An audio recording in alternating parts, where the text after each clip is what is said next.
Oh, so GitLab is back, I guess, but I didn't write the issue there. So yeah, in terms of DevSync, RC delegations are now in a state where I'm actually going to push the merge requests this afternoon for a review by Bartek. I spent quite a bit of time on an issue which was also present with the RC pools, which I don't really know how to solve. Long story short, the issue is that I'm afraid we create like performance hog, where if you basically, let's say, power down and you can no longer sustain your RC delegations, that means all of those delegations need to be removed. And so the issue is that if that happens, this has to happen within the block, because you cannot, it's not like recurrent transfer where you can just delay that to the next time, because all of the RC values needs to be at the right value for the next block, because then you end up in a situation where if you cannot make a transaction for the next block, you shouldn't be able to do it.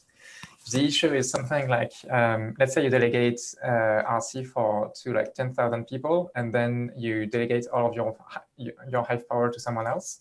Then you no longer have that RC. And so within one block, 10,000 delegations will have to be removed. And so I'm not sure how to solve that effectively. And that was also the case with pools, although to a lesser extent, because if like multiple people delegate to a pool, then all of the pool objects will still have enough RC usually. But yeah, that's one thing where I spent quite a bit of time like looking around, and I'm not really sure how to solve it, but I'll probably let you guys look into the code to see if that seems like too much of a performance hog or not, and potential solutions. Okay. I can think of one thing, but it's maybe not the ideal solution. We could potentially delay the power down itself or something, but until they were removed. I mean, it's not far from ideal, and it's just an idea, but that's at least a way we could do it. Yeah, I guess we could kind of prevent that, like when you want to power down but you don't have any voting power left. Yeah, I mean, you can. There's multiple options. You can reject the power down completely. I mean, that's done in other places when you've delegated your RC. I mean, you delegated HP, for instance, and you want to power down that, you can't do it. So we could just force manual dropping of the delegations prior to, and that was the solution that was used for HP. Yeah, I think we'll have to do something like this. It's kind of like a way around it was to, right now it's done, the index is only in alphabetical order, so I just remove them in alphabetical order. But we could do it in a way where we go from biggest delegation to lowest delegation. That way, if like you power down, maybe the biggest delegation can like tank that in a way that it'll only be modified to be less and not like have to remove 10 delegations. But that still leaves like a potential performance attack, basically. Yeah, I mean, maybe I almost feel it's best to just let the user put the burden on the user to free up that HP. Well, you mean and then he can do exactly what he wants to. He can kill the RC delegations he wants to kill, rather than just being picked by size or something like that. Yeah, so maybe I'll add that and do basically, in the I'll add just in the pre-check. You do a pre-check to be sure there's enough available to it, and if it's not, you just power down to reject it. So yeah, I'll do that. So yeah, in terms of testing, I also ran into issues on the unit tests. I don't know if it's a long-standing issue, but basically vests are not represented correctly. Same for RC. Like if you power up like one test, you end up with like, I don't know if it's not max int, but it's like a random number that I'm pretty sure is like randomly set in memory because it changes every time. But it's like a very big int, and I don't know why, because literally when you instantiate the object, it's like the constructor puts it equals 0, so there is no it shouldn't pick a random value, and I think it's like a strange effect in with the testing environment. Haven't dug too much into it, but yeah, something to keep in mind. Yeah, I guess probably file an issue on that. We can try to research what's going on there. Is this this is the unit tests? Yes. Okay. No, no, it doesn't happen when you do a proper like a testnet test like a CLI wallet. Okay. Finishing up on that, I updated the CLI wallet to be able to delegate. Find RC has been updated. List RC accounts have been updated. I've added lists RC delegations to work both from and to. So if you search by to, then you get everything delegated to you. If you search from, you get all of your delegations. And yeah, the one thing I also need to do is update everything using test tools, because right now it's still using the Beam tool for the CLI wallets. Mhm. And I don't know if it's mandatory to add the functional tests or using the test tools, or if the CLI tests are enough. I think the test tool should be fine. Okay. Bartek can maybe add something about that, but yeah, so yeah, I guess I'll let you finish do your lab sync, and I'll follow up on that. Okay, sounds good. Okay, so I guess it's been a while since we've had a meeting, so a bunch of stuff's happened. I guess one of the most notable things, of course, was we had all the additional traffic going through Hive now. And so we've spent a fair amount of time analyzing that traffic. And first of all, just to get the API structure speeded up again. And as we've discussed previously, we're now reduced the amount of broadcast transaction synchronous calls that are being used. And we've seen that to have a lot of benefit throughout the system. So at this point, the load on our servers is looking quite light. In fact, surprisingly, despite the increased traffic, we're actually having higher response times now for a bunch of the API calls that I've been looking at. I've been using Juicy Traffic Analyzer just to check their performance of different calls and looking at the ones that take up the most time overall. And for instance, the get account post call, we're getting about 30% more calls now, but the 3x faster response time than previously. For instance, the worst case now is about 2.1 seconds, and previously that call had a particularly long response time in the worst case of like 13.6 seconds. Get discussion calls, we've got about 100% more of those calls, and those are about 10x faster. And I'm talking about a time frame over about just a couple months. I'm comparing data from back in February. And the response time now is, worst case response time now for that call for get discussions about 4.4 versus 6.5 seconds. So again, pretty good speed up. And then get profile about 5 times faster. Again, about 100% more calls, traffic. And worst case response is about, say, 6 times faster. And it's just been kind of that way across the board. This one's really surprising. Get trending topics 28 times faster, even though we're getting 100% more calls. And those are mostly, we're talking primarily Hivemind calls there, but I've also looked at a couple of the Hive calls. Again, we're seeing pretty good speed up. We have 40% more calls of get ops and block, but about 30% faster, and about a worst case of about 0.9 seconds versus 2 seconds in the past. So, I mean, there's not a lot been done to get these improvements. For instance, we haven't increased we haven't added any servers, or we're not running on any faster servers. So it's just been a couple changes that I think are responsible for the speed ups. One has been we did some modifications to the Juicy caching. So we did get some improvements from Juicy caching, and that was done a while back, probably a couple of months ago. And then, but the other thing, I think the other big one has really just been the reduction of broadcast transaction synchronous calls, and also rerouting the remaining calls of that type we have to a separate server, so it just serves just that type of traffic. So I was really surprised when I was getting some of these numbers today, and surprised that we saw quite so much improvement across the board. But I mean, I had kind of noticed that even on Condenser on Hive.blog that things seemed faster, and I've been doing some eyeball measurements there of API call times and seeing the speed ups. So that's all good news, I think. The other interesting thing is when I look at the load on our API servers, it's almost unnoticeably higher. So we're not doing any more CPU loading with all this increased traffic. And I think we're probably talking about overall traffic increase of 3 to 4 times, and yet really no significant CPU loading increase. So which tells me that we could scale up quite a bit without really impacting or hitting any kind of bottleneck there. On the similar lines, I checked the traffic going to our hive.blog. So this is web traffic versus API traffic. And another thing that kind of surprised me is over the past few months, we've had about a 400% increase in traffic to hive.blog.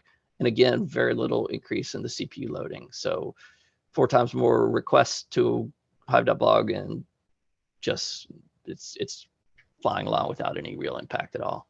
So again, I think we could scale up there quite a bit. Now, some of that traffic increase is coming from bots, specifically search bots, we're not like Google bots and things like that. So I think what's going on is we've had more traffic, we had more organic traffic coming to the site, and I think that's making the web traffic search bots more interested in indexing traffic. So that's good, because that means our long time SEO should improve as a result.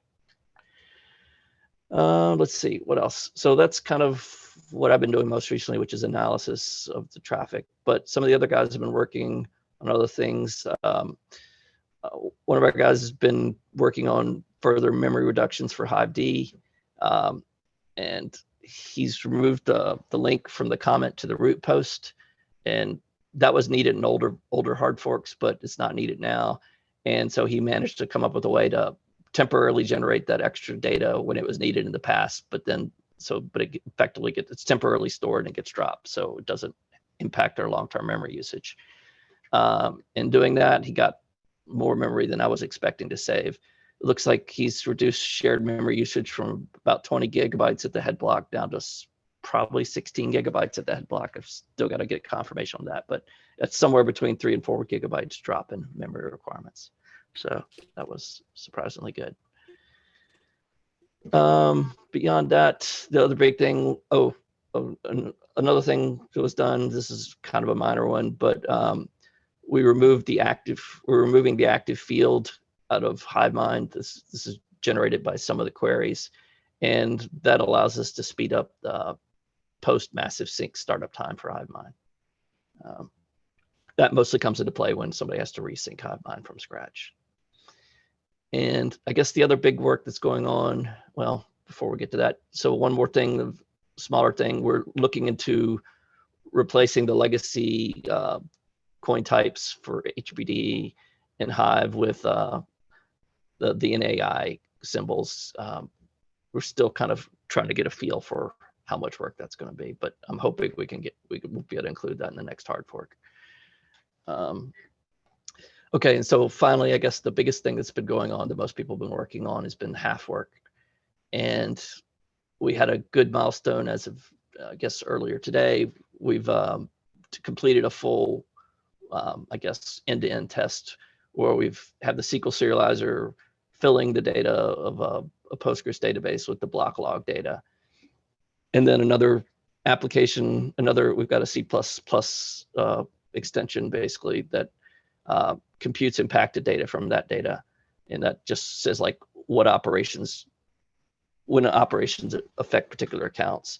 And then finally, using that data plus the block log data, we've got basically an example half application that acts as an account history, provides an account history API. So account history API is normally provided by a Hive-D node, and this is our first working example of a half application that replaces that functionality with a half application. So at least as a proof of concept, we've got that going. And so the next step, we're going to do some benchmarking, I think, in the next few days just to see if the performance is as good as I expect it to be. So the other things we were looking at half recently is we've been analyzing how to have half apps utilize each other's data more effectively, so that instead of having several half apps have to basically accumulate the same data, like a practical example, in fact, is account history, account balances, for instance. Have one application that generates that, and then have the other half applications use that data instead of having to keep their own copies. So that's one of the areas where we're doing work right now, half. So I guess that's pretty much it. That's where we're at right now. And so I guess that's, Bartek, did you have anything you could think of to add to that, or did I cover pretty much everything you could think of? Actually, there was also some number of lower level tasks related, for example, to refactoring regression tests, to use test tools library, also improving this test tools library, which we are trying to develop in much more efficient way than, for example, Beam, and also to allow us in the future to automate setup of Hive nodes and build faster test nets and, for example, emulate forking networks just for testing, etc. And yes, mostly I think we have covered all our tasks from latest time. Okay, sounds good. So I guess, Howell, you have the floor again. Cool. Well, lots of stuff to talk about. Okay, so I guess the main thing I wanted to talk is going to be, well, first of all, do you guys think you'll have some bandwidth to do some reviews on direct RC ligation at one point? And, well, I mean, while we're at it, we can probably discuss right now what we think would be the best solution for the performance issue regarding powering down. Because if, like, Bartek, you tell me now that you think this is like a no-go to have that, I mean, the way it's currently done, then I might as well implement it right now instead of waiting for you to review and then do it. Well, when we will see the code, get to know directly and in details the problems, we will see what to do next. Right now, that's to me yeah, okay, that makes sense. far idea that there are some problems, and actually I don't know what can I say. Okay, yeah, we need, no, to focus on that at least a little and think out what can be done there better. Okay, well, I'll probably push it this afternoon and I'll ping you along with Gandalf maybe so that you'll know that it's there. So yeah, meanwhile, so then the following topic would basically be Hive and communities.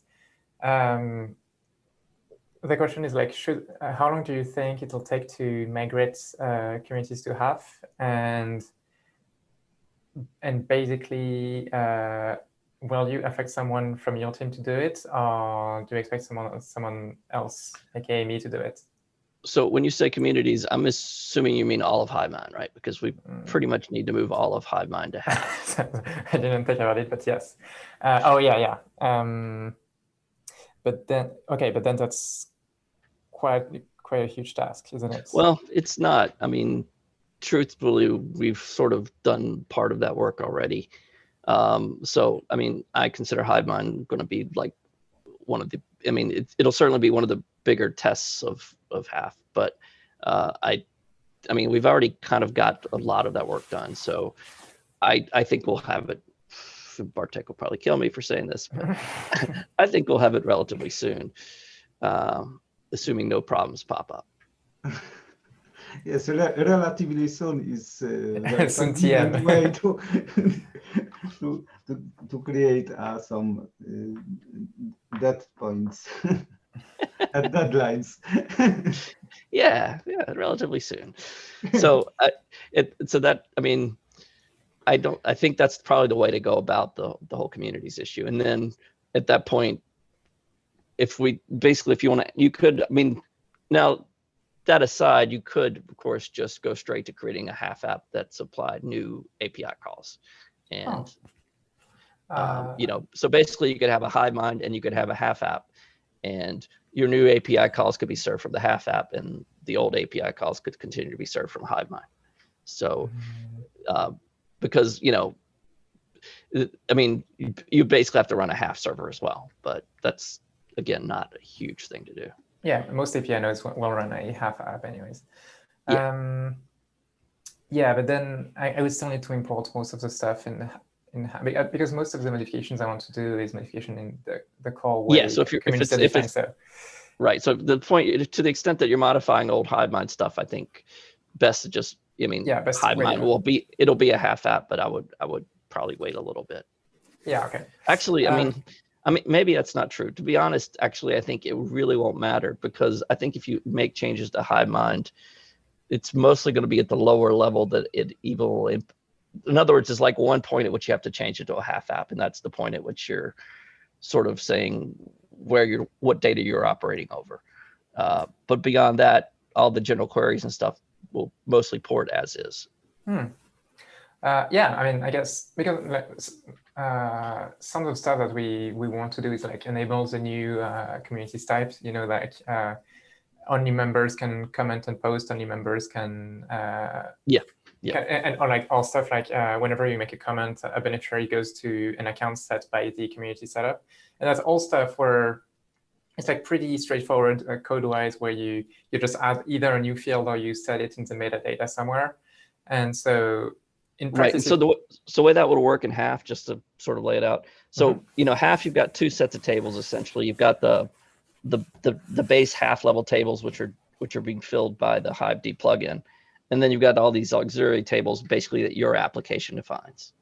So Hivemind has essentially already got its auxiliary tables.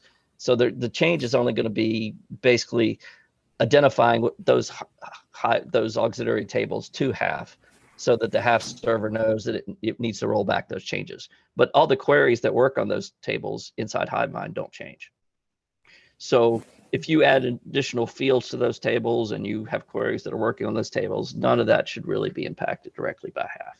Okay, great. Half is mostly transparent. Okay, so that's great to hear. So then that means we can work on that in parallel.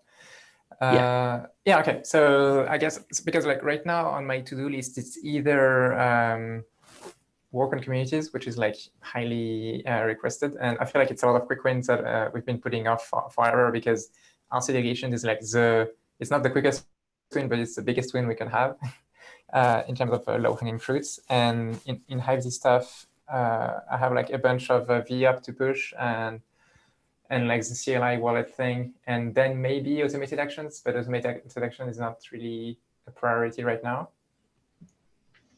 So yeah, I was probably going to go on communities afterwards.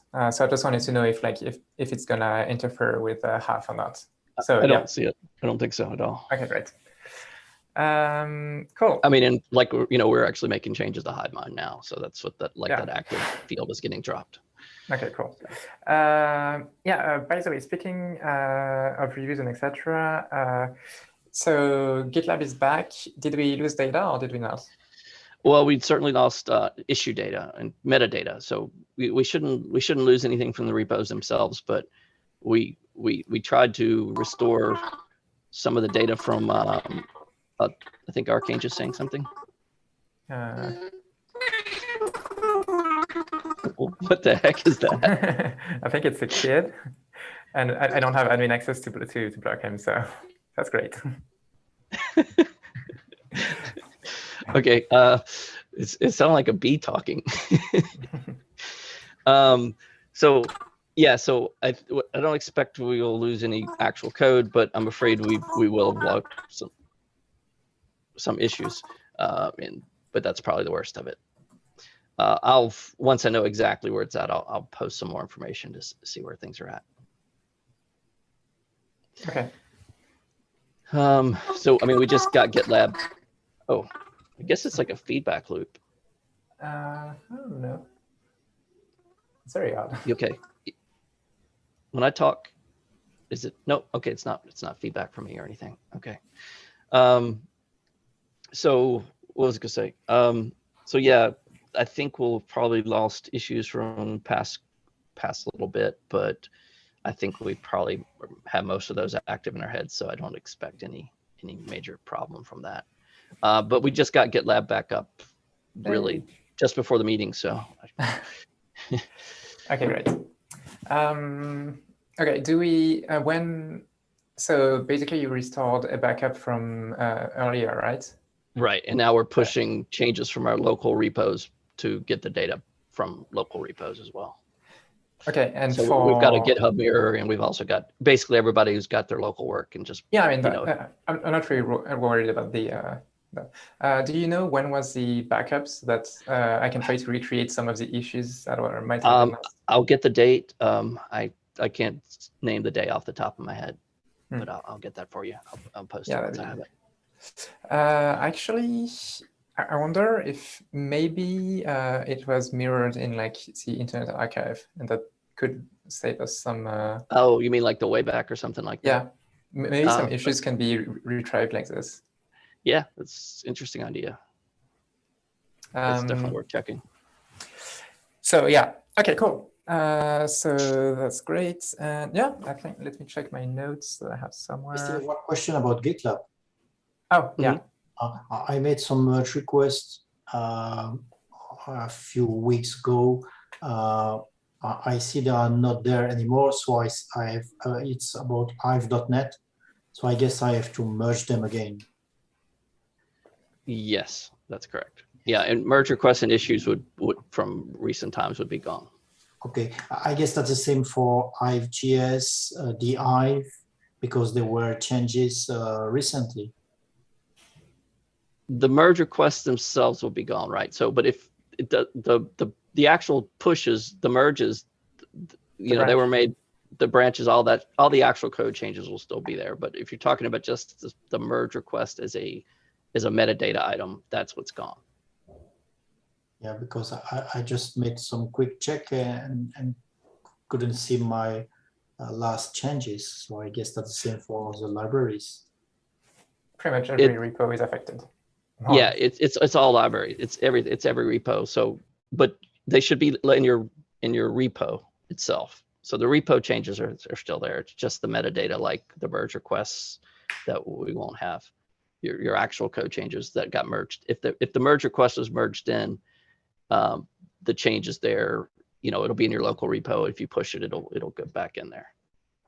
But the exact procedure, I've got to talk to the sysadmins about right now. So I'll get back. I'll publish, exact procedures for getting data back in shortly. Okay, so Gandalf wants to pop in now and say something. Actually, the wrong button, but I can say. Okay, so Hive and Hivemind were configured to have push mirror to GitHub, so they are at the latest version already without any manual action. Because I mean, if someone pushed them back to GitLab. But any other repo that we had on GitLab has to be updated to. You need to check if your local copy is newer than what's in GitLab. Well, they don't necessarily have to check, right? They can just push. If it's later, it'll push. So it's a really to check in this case probably means to push. I think the only issue is going to be if any protected branches, and I'm not sure how they work yet. Okay, but so what we currently have now in GitLab won't be updated by you from a backup anymore. Right, it's all coming from repos now, local repos. Okay, and just one question: did you take action for such issue not to happen anymore? No, we decided to ignore it. Good call.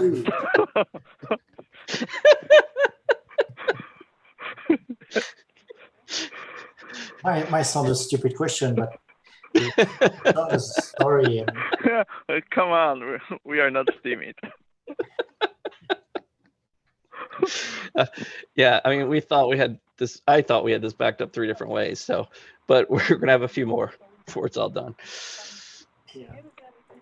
Yeah, but good for the future is that if we want decentralization, we really hope that everyone who is interested in particular code base, they have their own local copies and forks of the code. Well, I mean, I think that's true even now. I mean, because Git is essentially distributed. Yes, of course.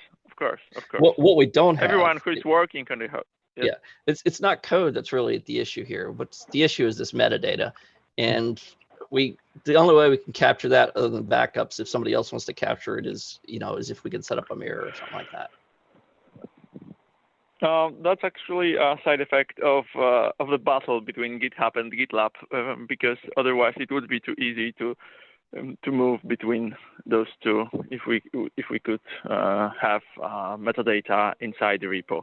There were some projects that allowed that. So, for example, if you will create wiki pages or issues Oh, that would be or nice. merge So requests, it would get there are also in the repo. Yes, there are as files within the repo. But none of the project at the time when I was checking that was mature enough for production use. Okay. Well, that's something I guess we'll keep track of and use if we can. Yes, If we get that to the would point we save can. us a lot of burden, and of course increase decentralization, because everyone who is cloning repo would have All the metadata too. Yes. That would be great. Okay, so yeah, but to answer the original question, yes, realistically, yes, we're certainly looking for more ways to make it impossible to lose data. Which is ironic Okay. when you think about it. Like because we're in blockchain. We had a blockchain, we work in decentralization, etc. Yeah. And we just had a huge centralization issue. I mean, it's not Yeah, huge, no, yeah. it's I mean, honestly, the data, the metadata is by far less important than the code data on the whole. I don't think people often revisit much of the metadata if it comes down to it, but it's nice to keep. Yeah.